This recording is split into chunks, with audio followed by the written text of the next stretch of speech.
Hi friends, అందరికీ నమస్తే. Highway road అనమాట. ఇది ఎంత డేంజర్ అంటే 200 మందిని యాక్సిడెంట్ రూపంలో మింగింది. ఇక్కడికి వచ్చిన 1000 మంది దాకా అసలు గాయమైపోయారంట. ఎక్కడ పోయే రోజులు ఏం జరిగింది, ఏముంది అక్కడ? 200 మందిని మింగింది రోడ్డు అంటే చాలామంది మీకు అనిపించచ్చు, 200 మందిని రోడ్లు ఎక్కడైనా యాక్సిడెంట్లు అవుతుంటే సాధారణంగా మింగుతూనే ఉంటాను. మరి ఇంత 200 మందిని పొట్టన పెట్టుకుందంటే ఇక అర్థం చేసుకోండి అక్కడ ఏ దుష్టశక్తి ఉందనేది. దానికి ఒక కహానీ ఉంది వెనకటికి. ఆ చరిత్రలోకి వెళ్ళే ముందు మీకు కొన్ని విషయాలు చెప్పాలి. ఇక్కడ ఏంటంటే భగవంతుని మొక్కి ఈ దారుణమైనా కూడా ఇక్కడున్న అదృశ్య శక్తులు మన కష్టాలు తప్పవు. కొంచెమైనా కష్టాలు ఎదుర్కోవాల్సి వస్తుంది. ఇప్పుడు ఎక్కడికైనా మనం బయలుదేరినప్పుడు భగవంతుని మొక్కుకొని బయలుదేరుతాం. మనకేం జరగదు, ఇంటికి క్షేమంగా వెళ్ళి లాభంగా రావాలి అని చెప్పేసి అని మొక్కుతారు. కానీ ఇక్కడ అట్లా కాదు. మొక్కి బయలుదేరినా కూడా ఈ దారుణ పోయినోడికి తప్పవు కష్టాలు. ఏంటైనా దానితో సాహసం చేయాల్సి వస్తుంది. ఒక మహేందర్ అనే ఒక ట్రక్ డ్రైవర్కి జరిగిన ఘటన ఇది. 40 సంవత్సరాల ఎక్స్పీరియన్స్ ఉన్నది ఆయనకి. 40 సంవత్సరాలుగా డ్రైవింగ్ ఎక్స్పీరియన్స్ ఉన్న ట్రక్ డ్రైవర్ మహేందర్. ఆ ట్రక్ డ్రైవర్ మహేందర్కి ఇక్కడ విషయాలు తెలియవు. సాధారణంగా రోడ్డు ఇక్కడ ఇంతమంది యాక్సిడెంట్లు అయినారనే ఒక నాలెడ్జ్ ఉంది ఆయనకి. కానీ ఇక్కడ ఒక హాంటెడ్ రోడ్ అనే సంగతి ఆయనకి తెలియదు. ఆయన ఇదివరకు కలకత్తా, రాజస్థాన్ ఆ ఏరియాలో ట్రక్ డ్రైవింగ్ చేసేవాడు. ఫస్ట్ టైం మనకి జార్ఖండ్లో ఇక్కడ పడింది, జంషెద్పూర్ నుంచి రాంచీ వరకు. ఇది ఎంతటి భయానకమైన దారి అంటే యాక్సిడెంట్లు అవుతూ ఉంటాయి అదనంగా. అసలు ఇట్లా యాక్సిడెంట్ అయితే అంత ఘోరమైన యాక్సిడెంట్లు అవుతాయి. అందుకే 200 మందిని పొట్టన పెట్టుకుంది రోడ్డు. మరి అసలు స్టోరీలోకి వెళ్దామా? ఏం జరిగిందో తెలుసుకుందాం. అసలు ఆ మహేందర్కి ఎదురైన ఎక్స్పీరియన్స్ ఏంది, ఆయనకి ఏ ఘటన ఎదురైంది, ఏది ఎదురైంది, ఆయన తర్వాత ఎదురైన ఘటన ఆయన బతికించిందా, చంపేసిందా, మళ్ళీ ఆ తర్వాత ఏం జరిగిందో తెలుసుకోవాలంటే మనం మరి ఆ చరిత్రలోకి వెళ్ళాల్సిందే కదా. ఆ చరిత్రలోకి వెళ్తేనే ఆ 200 మందిని ఎందుకు పొట్టన పెట్టుకుందా, ఆ పొట్టన పెట్టుకున్న ఆ శక్తి ఎవరు, అది దాని పాత చరిత్ర ఏంది, అవన్నీ బయటపడతాయి. సో ఇక మనం వెళ్ళిపోదాం మన దయ్యాల లోకానికి. మహేంద్ర ట్రక్ డ్రైవర్ అక్కడి నుంచి బయలుదేరాడు. ఇక బయలుదేరిన తర్వాత అసలు ఆ రోడ్డుకి ఎంటర్ అది పెద్ద కారడవి రోడ్. అది ఎంత భయంకరంగా ఉంటుందంటే అదేదో మన హైదరాబాద్ టౌన్ లాగా, మన బెంగళూరు ఇట్లా హైవే టౌన్ లాగా ఉండదు. పూర్తిగా కారడవి, చిమ్మ చీకటి, దారిలో లైట్లు ఉండవు. ఎంతటి కారడవి అంటే అంత కారడవి. మరొక విషయం చెప్పాలంటే ఆ రోజు ఆ చీకట్లో వర్షం పడుతుంటే మహేందర్కి ఒక రకమైన భయం పట్టుకుంది. ఈ చీకట్లో లైట్లు ఖచ్చితంగా చెప్పి వెనక లైట్లు ముందు లైట్లు అన్నీ ఆన్ చేసి ట్రక్ని నెమ్మదిగా మోనిస్తున్నాడు. ఎద్దకైనా మంచిది లేని వెనక ముందు వస్తుంది. అలా కొద్ది దూరం వెళ్ళే మహేందర్కి ఒక్క బండి కూడా ఎదురవ్వలేదు. ఒక అరగంట వరకు వెళ్ళాడు.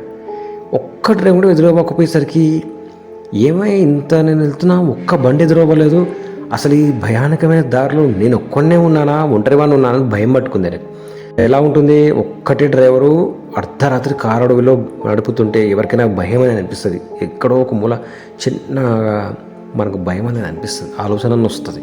అరే ఎవరో ఒక్కడే ఉన్నా కదా, అతను ఒక్కడున్నా కానీ భయం పట్టింది ఆయనకి. మరి వర్షం పడుతుంది, అసలు ఎక్కడ ఉంది వర్షంలో కూడా ఏదైనా బండి వస్తున్నా కూడా మనకు తెలిసిపోతుంది, ముందు నుంచి లైట్లు వస్తున్నాయి. ఎవరైనా లైట్లు ఆన్ చేసి నడిపిస్తారు అంత హైవే. ఈయన వెనక ముందు అన్ని లైట్లు ఆన్ చేసి ఇక లేదని పాటలు వింటూ ఉండ మహేందర్కి ఎవరో పాట పాడుతున్నట్టుగా అనిపించింది. అదేంటి పాట పెట్టగా మళ్ళీ పాట ఎందుకు వస్తుంది, దాన్ని ఆఫ్ చేస్తాడు. అప్పుడు ఏమీ ఉండదు.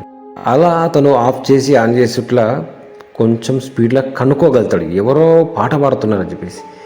కానీ కారు చీకట్లో ఎవరు పాట పాడుతున్నారుగా, అసలే ఆ వర్షానికి బండి అంతా పచ్చి చల్లని గాలి వస్తుంది. ఆ చల్లసనికి లైట్లో ప్యాకప్ చేసి వెచ్చగా మంచిగా పాటలు వింటూ మళ్ళీ ఆన్ చేసి ఉన్నాడు. మళ్ళీ ఎవరో పాట పాడుతున్నట్టు అనిపించారు. అప్పుడు మహేందర్కి ఒక రకమైన భయం పట్టింది. ఏముందిరా నైనా పోయి ఒక్కడే ఉన్నాయి దారిలో, ఒక్క దరిద్రుడు లేడు, అసలు ఏంది పరిస్థితి ఇది, ఎవరు సౌండ్ వేసేదని చెప్పేసి మహేందర్ కొంచెం ఇంకా ముందు చూస్తూ ఉన్నాడు. అప్పుడు సడన్గా తిరిగి ముందుకు చూసేసరికి ఓ నల్లని ఆకారం, అంటే ఎవరో దూరంగా నల్లగా నించుంటారు కదా, వర్షం పడుతున్నప్పుడు చీకట్లు ఎవరు నిలబడితే నల్లగా కనపడతారు కదా, అలా కనపడేసరికి అప్పుడు మహేందర్ ట్రక్ అనేది కొంచెం కంట్రోల్ చేయలేకపోయి చక్కగా నేరుగా పోయి ఆ నీడకు పెట్టిండు.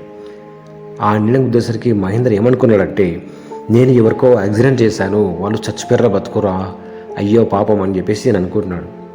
ఆయన అసలే ఒక రకంగా అమాయకుడు. అయ్యో ఏమైపోయారు మనిషి ఏమైందని చెప్పేసి ఆ డోర్ కిటికీ తీసి ఆ వర్షంలో చలికి వణుకుతూ మెల్లగా దగ్గరకు వచ్చాడు. ఆ చీకట్లో ముంగల ఏమీ కనపడలేదు. ఇంకో 2 అడుగులు ముందుకేసరికి ఎవరో తెల్లని చీర కట్టుకొని పడిపోయిన ఒక మహిళ కనపడింది. కానీ ముందుకే 2 అడుగులు వేయంగానే ఆ మహిళ కాదు, అది ఇప్పుడు కాదు, ఏనాడో చచ్చిపోయి పడిపోతారు కదా శవాలు, అలా కనబడింది. దాని మీద అక్కడక్కడ మాంసపు ముద్దలు, చర్మ ముద్దలు అవన్నీ ఉన్నాయి. కళ్ళు లేవు, పూర్తిగా ముఖం అస్థిపంజరమే. విచిత్రంగా ఉంది. మహేందర్కి భయమైంది. ఇది ఏంది చెప్పేసి వెంటనే ఇక్కడ ఉండొద్దు రో నాయన, ఇదేదో ఉంది నాకు భయమవుతుంది చెప్పేసి వెనకకి తిరిగి చూడకుండా ట్రక్ వైపు పరిగెత్తాడంతే. ఆ ట్రక్ వైపు పరిగెత్తి మళ్ళా వెనక్కి తిరిగి చూస్తే అక్కడ అది కనబడలేదు. ఆ గడబల్లా నాకు ఏం చేయాలో అర్థం కాక అలాగే పరుగుతుకొచ్చి ఏది ఏమని అది కనబడకపోతే నాకు అవసరం లేదు అని చెప్పేసి ట్రక్కులో ఎక్కి డోర్ లాక్ చేసుకున్నాడు. లాక్ చేసుకుని కాసేపు అయిన తర్వాత గుండె వేగం తగ్గాక మెల్లగా ముందు చూస్తే ఏం లేదు, అటు ఇటు చూస్తే ఏం లేదు. చివరిగా కూర్చొని ఓసారి సడన్గా అతని కళ్ళు మిర్రర్లోకి వెళ్ళాయి. ఆ సైడ్ మిర్రర్లో చూస్తే ఆ కనిపించిన ఆ స్త్రీ, ఆ దయ్యం ఏదైతుందో ఆ మిర్రర్లో నించుని ఉంది అది. కానీ మహేంద్ర అప్పుడు ఏమనుకున్నాడంటే, ఇది మొత్తం పూర్తిగా అస్థిపంజరం, కానీ ఇది ఎలా నుంచి ఉంది, ఎలా నేను కుదిరితే పడిపోయింది, ఇది ఏంది ఇంతకి, ఇది ఎక్కడిది అని చెప్పేసి మహేందరు ఆ మిర్రర్లో చూశాక అతనికి ఇక అవ్వలేదు. అతనికి ఆ భయానికి తట్టుకోలేక బండిని ఎస్కలేటర్ ఇచ్చి వేగంగా మోడిద్దామని స్టార్ట్ చేశాడు. ఎంత ఎస్కలేటర్ ఇచ్చినా బండి మాత్రం ముందుకోతలేదు. తను లారీ నడుపుతున్నట్టుగా ఉంది, ఆ ట్రక్కు నడుస్తున్నట్టుగా అనిపిస్తుంది, కానీ అక్కడే ఉంది, పోవట్లేదు ముందుకు. ఇంకా చేస్తే రివర్స్ వెళ్ళడం మొదలు పెడుతుంది, కానీ బండి ముందుకు మాత్రం వెళ్తలేదు. ఈ రాత్రి నేను ఉంటానా అయిపోతానా, అది నన్ను చంపేసేలా ఉంది, అది నన్ను వదిలిపెట్టదురో, పోయి దారిలో వచ్చి పడ్డా, లేక ఎక్కడెక్కడో హాయిగా తిరిగేటోని వచ్చి లేక ఫస్ట్ టైం ఈ దారిలో వచ్చి పడ్డా, దరిద్రమైన దారి, ఇది నన్ను మింగేలా ఉంది, ఈ రాత్రి నాకు ఆఖరి రావుతారా అని చెప్పేసి మహేందరు ఒక్కడు కూడా రావట్లేడని చెప్పేసి తనలో తాను అరుచుకుంటూ లారీని ముందుకు నడిపే ప్రయత్నం చేస్తున్నాడు. అయినా కూడా ముందుకెళ్ళట్లేదు. ఎప్పుడైతే సరే మనం స్టార్ట్ చేసిన బండి ముందుకెళ్ళకుండా అక్కడే ఆనవుతూ ఉన్నది అంటే మన వెనకాల ఏదో దుశ్శక్తి దాన్ని పట్టుకున్నది.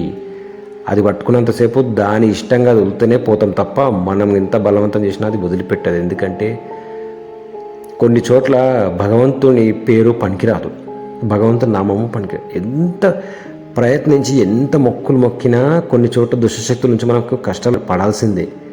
కానీ భగవంతుని పేరు తెలుసుకున్నా కూడా మనకు పని కావదు. భగవంతుని పేరు నామం జపించినా కూడా, ఆయన్ని మొక్కినా కూడా కష్టాలు తప్పు. కానీ చివరకు ఆ సమస్యకు పరిష్కారం చూపేది ఆ భగవంతుడే. అది సరిగ్గా మహేందర్కి కూడా అదే జరిగింది. అప్పుడు మహేందర్ ఏం చేసిందంటే, తనకు పూర్వకాలం అంటే అప్పట్లో తన స్నేహితుడు ఒకడు ఒక విషయం చెప్పిండు.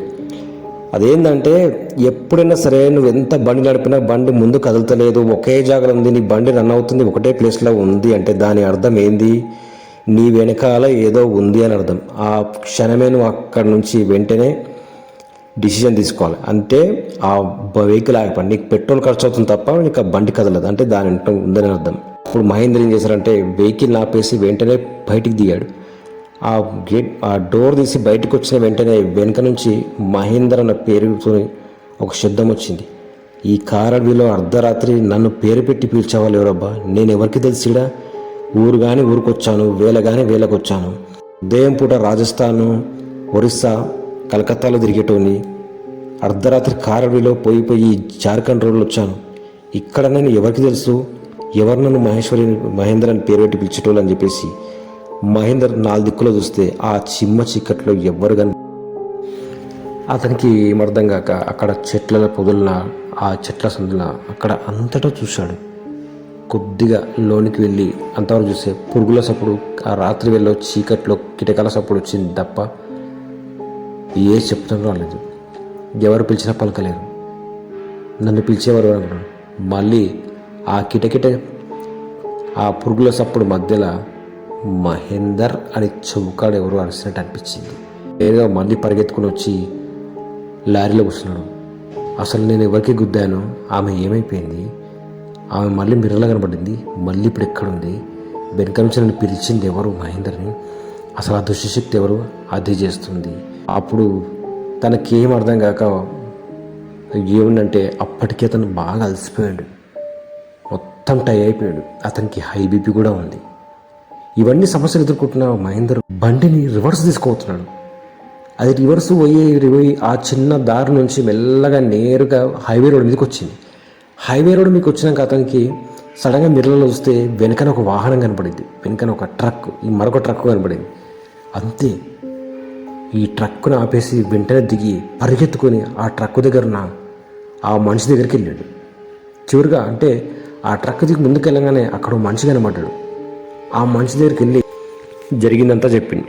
అప్పుడు ఆ వేరే ట్రక్ మనిషి ఏమన్నాడంటే, ఇక్కడ సమస్య నాకు ఎప్పటి నుంచో తెలుసు, ఇక్కడికి వస్తే అంతే సంగతులు, ఈ దారిన పోతే మనం దృష్టి మొత్తం ఇక్కడే పెట్టాలి, దృష్టిని మేము మన నుంచి తీసేస్తే దుష్టశక్తులు మనల్ని పట్టుకుంటాయి వచ్చి. ఇది ఇక్కడ ఈ దారిన అర్ధరాత్రి ఓ దయ్యం తిరుగుతుంది, అది తిరుగుతుంది, మనుషులతో ఫుట్బాల్ ఆడుకుంటుంది. ఇక్కడ పోయిన వాళ్ళు ఎవరైనా సరే సమస్యను ఎదుర్కొని తప్ప కొంతమంది ప్రాణాలు కూడా కోల్పోయారు. ఎప్పుడే కానీ మన వెంట ఏమన్నా జరుగుతున్నదంటే అది అంటే ఏదైనా సరే మనకు ఏదైనా కొద్దిగా అర్థమైనప్పుడే కొంచెంలోనే జాగ్రత్త పడాలి అంతే. కానీ పరిస్థితిని విషమించేదాకా చూసుకోవద్దు, ఏది ఈజీగా తీసి పారేయద్దు. అసలే అర్ధరాత్రి కారు అడవిలో మనం వస్తున్నప్పుడు ఏదైనా జరగవచ్చు.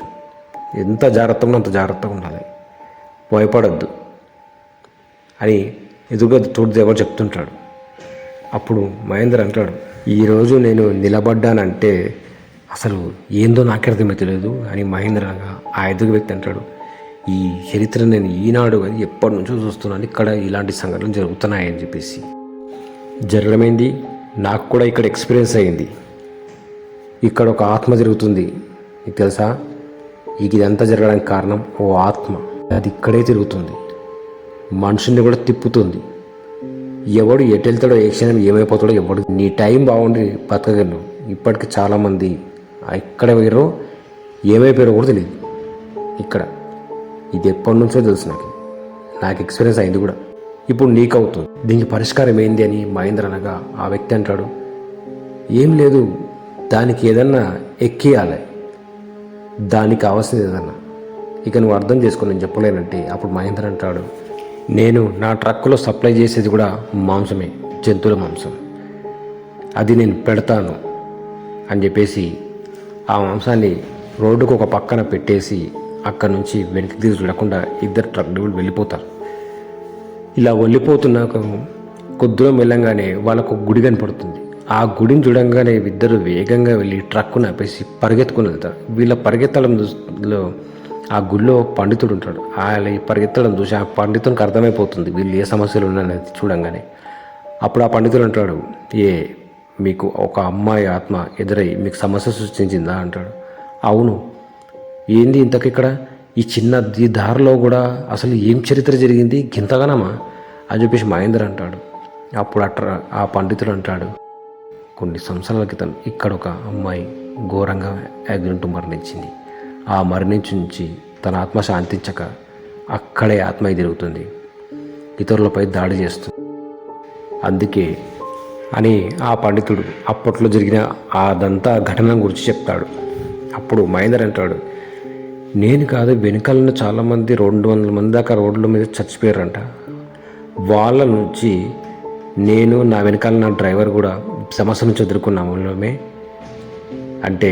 అవును, ఆ కాలంలో అప్పుడు ఆ అమ్మాయి చనిపోయి ఆత్మ తిరుగుతుంది, అది కొంతమందికి తెలుసు, ఇక్కడ ఎవరిలో తెలియదు. ఏం తెలియక కూడా వచ్చి ప్రాణాలు కోల్పోయే వాళ్ళు కూడా ఉన్నారు. అందుకే ఇక్కడ ఇలా జరుగుతుందనే మేము ఒక ఆంజనేయ స్వామి గుడి, వనదేవి గుడి, ఈ గుళ్ళు కట్టాం. ఈ గుళ్ళు కట్టితే ఏంటంటే ఇక్కడ ఈ గుళ్ళోకి దండం పెట్టి పోయిన వాళ్ళకి ఈ సమస్య నుంచి బయటపడతారు. పట్టించుకోకుండా నిర్లక్ష్యంగా పోయిన వాడికి సమస్య ఎదురవుతుంది. ఇవన్నీ పక్కన పెడితే ఏంటంటే చివరిగా చెప్పేది ఏంటంటే మనం ఎక్కడికి బయలుదేరినా సరే భగవంతుని మొక్కుతాం. భగవంతుని మొక్కినా కూడా కొన్ని సమస్యలు ఎదురవుతాయి. ఎందుకంటే అవి శ్రాపితమైనవి. ఇప్పుడు ఉదాహరణకు కొన్ని ప్రదేశాలు ఉన్నాయి, అవి శాపం అన్నమాట. ఆ ప్రదేశాలకు శాపం పెట్టి అవి అంతే. అవి వాటి గురించి కూడా చెప్తాను, ఆ వీడియోలు కూడా వస్తాయి ఏవి శాపితమైనవి అనేది. ఇలా కొన్ని రోడ్లకు శాపం ఉందన్నమాట. అలాగా ఆ రోడ్డున చచ్చిపోయిన ఆ ఎవరైతే ఉందో ఆ అమ్మాయి, ఆ చనిపోయి అంత ఘోరంగా యాక్సిడెంట్లో చనిపోయిన ఆత్మ అనేది అంత ఆత్మరూపంలో బాధతో శాపం పెట్టింది. ఇక్కడికి మించి పోయినా ఎవరినైనా నేను వదిలిపెట్టానని చెప్పేసి అది శాపం నుంచి అక్కడ కంకణం కట్టుకొని వచ్చిపోయే వాళ్ళ రోడ్ల మీద ఉన్న వాళ్ళందరినీ యాక్సిడెంట్లు చేపిస్తుంది. అది అక్కడ జరిగేది ఏంటంటే శాపితమైనవి. ఇలాంటి శాపితం నుంచి కాపాడాలంటే మొదలు ఏంటంటే మనం గట్టిగా ఉండాలి. ఫస్ట్ ఆఫ్ ఆల్ మనం స్ట్రాంగ్ ఉండాలి. దేవునికి దండం పెట్టేసి దేవుడే చూసుకుంటాడు అంతా మనం ఇస్తే కాదు. మన హృదయం గట్టిగా ఉండాలి. మనమే దేవుళ్ళం అనుకోవాలి. మనం హృదయం గట్టిగా ఉండాలి. ఎలాంటి అలికిడి చిన్న సంఘటన జరిగినప్పుడు తట్టుకోగలగాలి. సెన్సిటివ్గా ఉండద్దు ఎక్కడైనా సరే. అలాంటి కారణంలో అంతటి భయంకరమైన ప్రదేశంలో వెళ్తుండి ఏం జరిగినా హడలిపోయి భయపడడం చేయొద్దు. ఏదో జరుగుతుంది, ఏమైపోతుంది, చచ్చిపోతా అన్నట్టు అనుకోవద్దు. ధైర్యంగా ఉండాలి. ఎట్టైనా సరే ఉంటాయి, దయ్యాల ఆత్మలు ఉంటాయి, తిరుగుతాయి, కనపడతాయి, సరే ఓకే. కానీ ముందుగా దానికన్నా ముందు మనిషి అనేవాడు ఎవడైనా దూర ప్రయాణాలు చేస్తుంది, ఎవరైనా సరే, మీరు నేను కావచ్చు ఎవరైనా కావచ్చు, ధైర్యంగా ఉండాలి. గుండె ధైర్యం అనేది గట్టిగా ఉండాలి. అది గట్టిగా ఉంటే మనకి ఏ కారణం ఏమైనా ఆత్మ ఎదురైనా కూడా సమస్య నుంచి బయటపడవచ్చు. కానీ అది ఎదురవుతుంది దానికన్నా ముందే మనమే హడలమంటే పటక్కుమంటుంది. ఆ తర్వాత ఏముంటుంది, మన ఫోటోకు పూలదండ పడుతుంది. అందుకే మనం ఫస్ట్ ధైర్యంగా ఉండాలి. నేను చెప్పేది అది మన జార్ఖండ్లో జంషెద్పూర్ టు రాంచీలో జరిగిన ఘటన ఇది. సో ఫ్రెండ్స్, ఈ వీడియో కనుక నచ్చితే లైక్ చేయండి, షేర్ చేయండి. మరిన్ని వీడియో కోసం నా ఛానల్ సబ్స్క్రైబ్ చేయండి. మరొక జరిగిన సంఘటనతో మీ ముందుంటే అంతవరకు సెలవు. నమస్తే, బాయ్.